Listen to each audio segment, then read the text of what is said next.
M. Jean Blesson. Rebonjour en tout cas. Merci de nous recevoir chez vous. Merci de recevoir Event News TV, les médias de la diaspora ivoirienne et africaine ici en France. Monsieur Jean Blesson, avec vous, nous allons parler du MSD, qui est votre mouvement.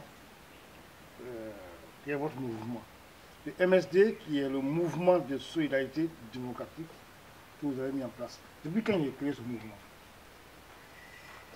Bonjour, c'est Diane. Le MSD est créé le 18 juin 2016, un après-midi en Suisse. Mais pour parler d'abord de la création de MSD, je parlerai ceux donc qui ont eu des idées pour mettre ce mouvement en place. Il y a eu Kofi Nestor de PDCI, RDA. Il y a eu Koudou Claude de FPI. Il y a eu Seth Zé, l'avocat. Et puis, il y a eu Baloubi, le professeur, qui est en même temps conférencier international des étudiants de l'Afrique. Et il y a eu d'autres personnes. Et ces personnes ont d'abord pensé, voyant que les choses vont de mal en pire en Côte d'Ivoire, ils ont cherché que pourquoi on se divise, pourquoi il y a des partis à gauche, à droite, mais or, on vit dans un pays où les partis ici s'entendent tous pour faire quelque chose. Et ils se sont réunis, ils ont créé ce mouvement, ils ont mis l'idée en place. C'est ainsi, le 18 juin 2016, comme il y a des autres fondateurs, ils étaient avec eux, ils sont en Suisse, pour ne pas le faire sur place ici, on l'a fait en Suisse. C'est créé en Suisse. C'est créé en Suisse. Le 18 juin 2016. Le MSD, étant un mouvement de solidarité, est aussi dans une plateforme de la société civile dénommée UDCI, Union de la diaspora de Côte d'Ivoire, composée des partis politiques tels que le FPI, le POJEP et le PDCI. Comment est-ce que votre mouvement se retrouve dans une alliance politique? Il faut comprendre, le temps qui court, nous sommes d'abord citoyens avant d'être politiciens. Nous sommes les hommes d'un pays. Et le président de PDCI RDA,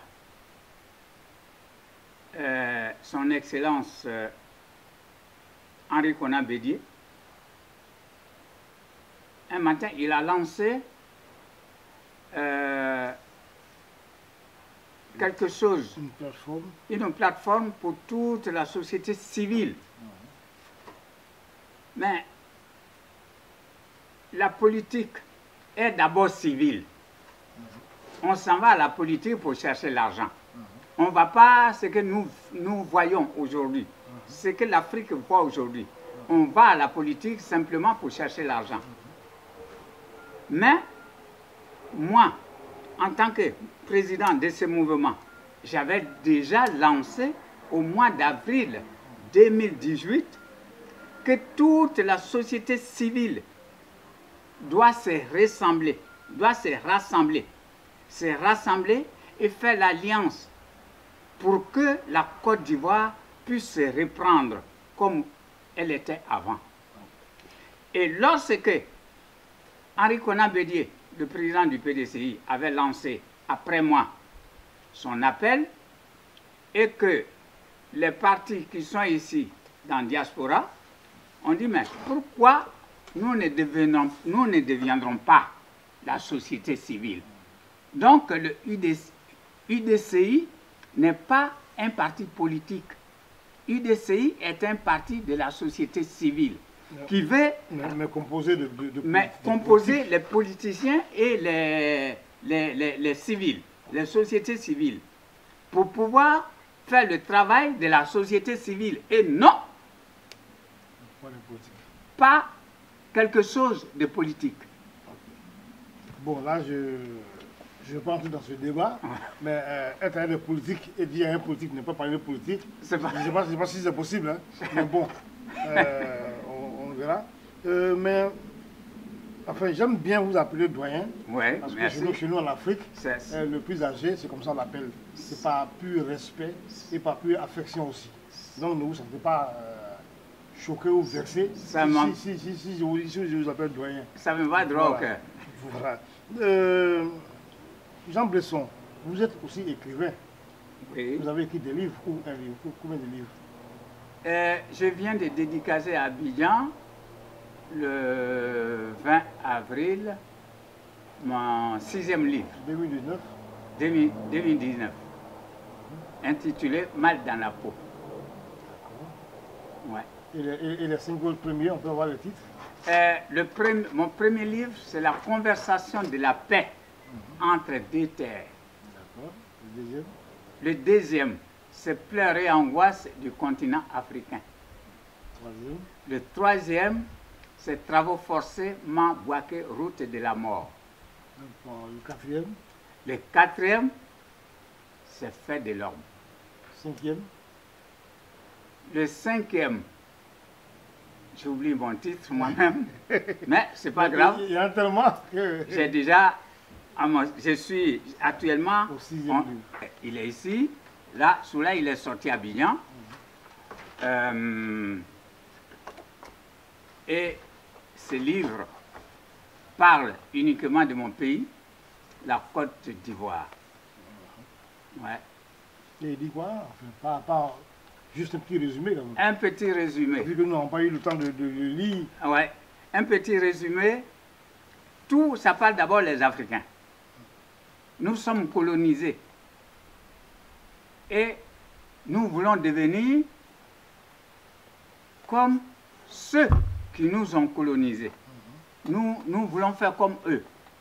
Mais nous n'arrivons pas à faire comme eux. Parce que ce n'est pas de notre nature. Nous ne sommes pas nés avec. Nous sommes nés, nous avons nos cultures. Et nous avons nos façons de vivre. Mais arrivé au milieu, on a copié tellement et on a mal copié. Et cette copie, ça engendre les fractures d'aujourd'hui. C'est la copie qu'on a faite, c'est ça qui engendre les fractures d'aujourd'hui. On n'a pas préféré l'original, mais on a préféré la copie en fait. Voilà. Et c'est la copie qui engendre les soucis. Qui entraîne les soucis. Un petit métis oui, c'est normal. Il y a un noir et un métis. Ok. Donc le noir, c'est vous. Le noir, c'est l'Afrique.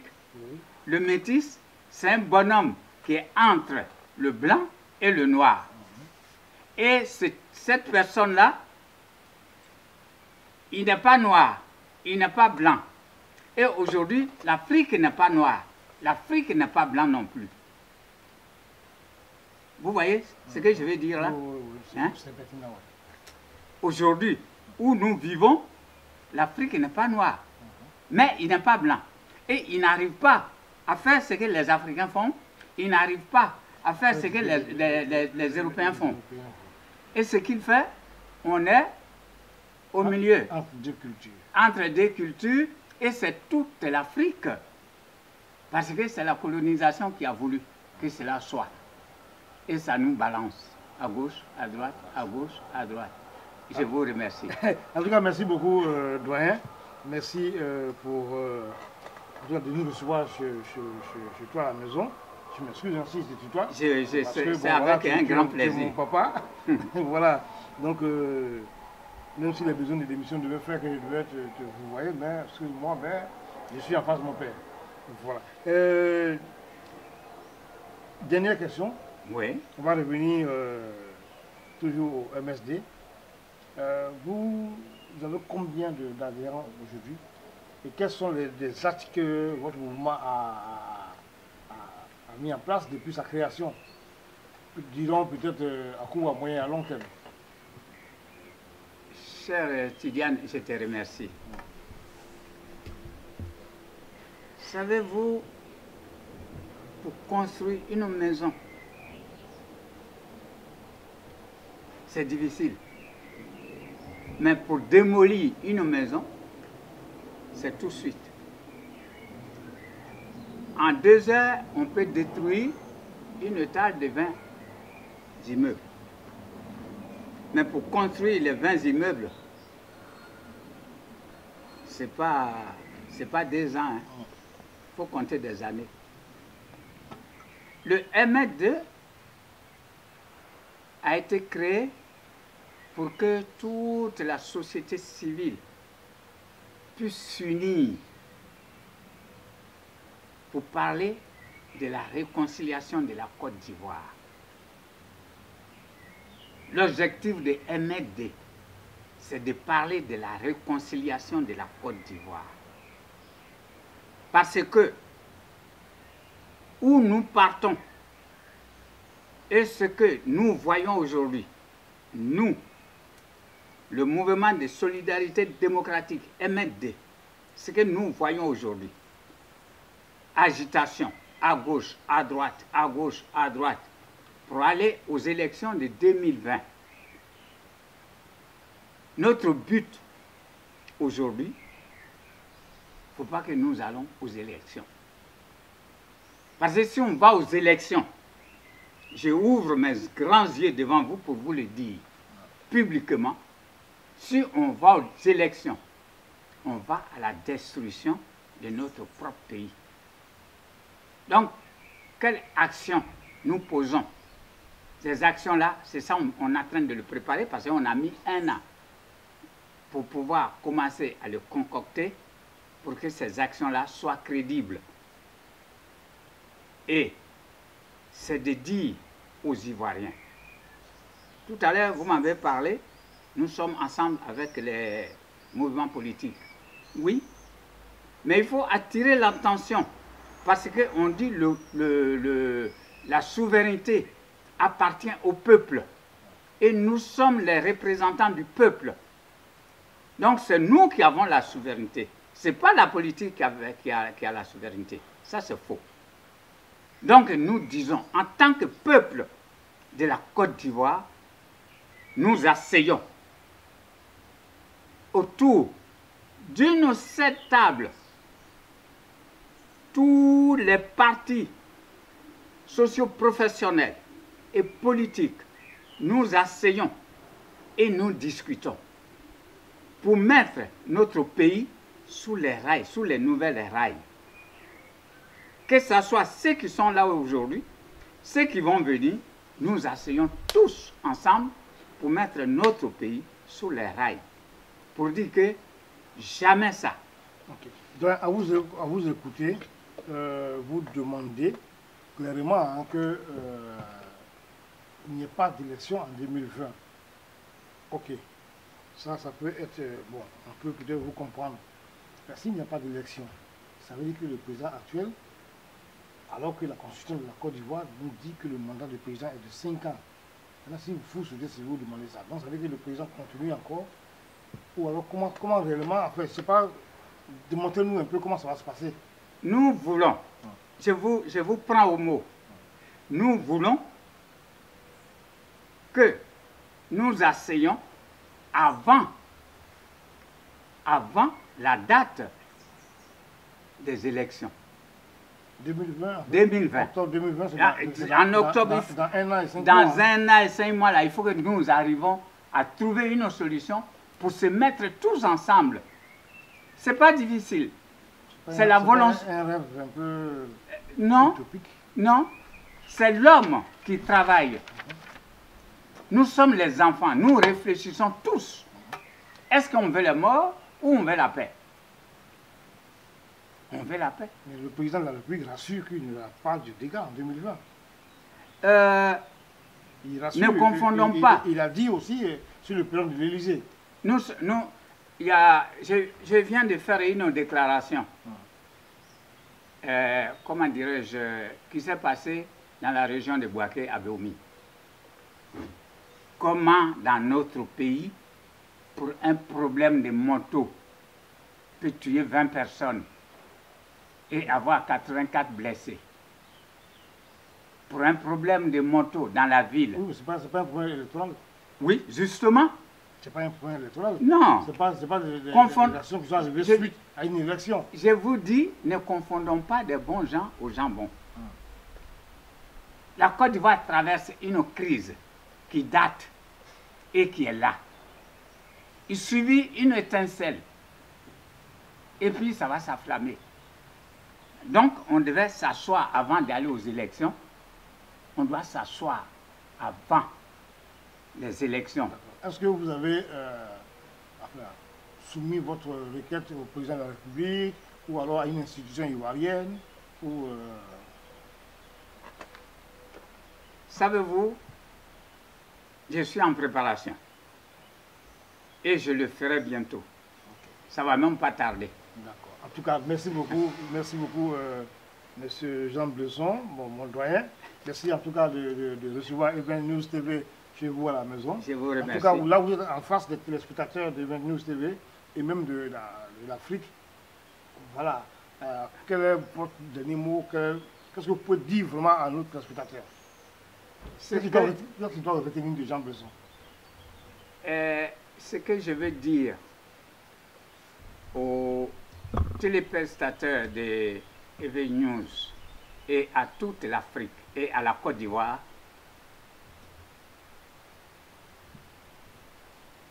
un chien qui a vu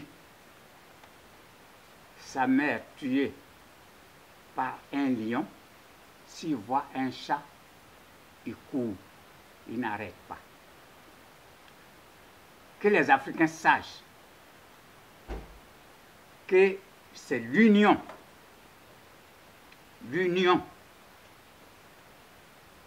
dans chaque pays d'Afrique.